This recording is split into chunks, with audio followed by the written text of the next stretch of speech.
Hey, this is Ryan from South Jersey Yak Fishing. This next clip is just some footage of me trying to get my buddy Captain Pat hooked up to his first kayak sheepshead. Yeah, he's caught them from the boat before, but catching from the kayak is so much more fun.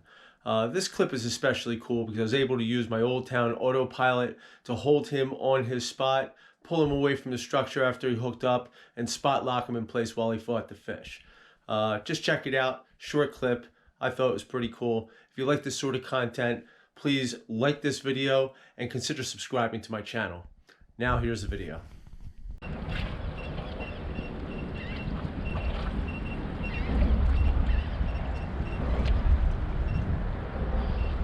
Now if you hook up, I'm going to try and pull us away from the structure sideways.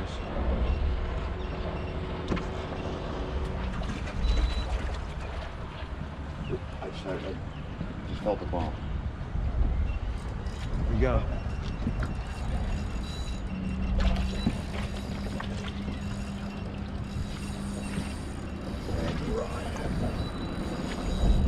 He's hooked up.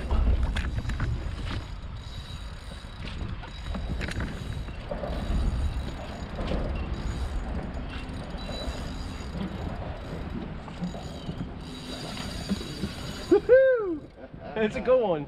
Oh, that's awesome. Thank you so much. Yeah, I'm so glad it happened. Oh, man. That was a nice one. Yes, it is. Woo! Yeah. All right. Thank you. Thank you. Woo! That was great. There's your fish, dude. Wow. You don't have enough room on the deck. Are you keeping him? I mean, he's a good size. No, it's not unfortunate, man. It's your first fish. I would expect you'd want to. You have to eat the heart, though. That's the thing. Yeah, no problem.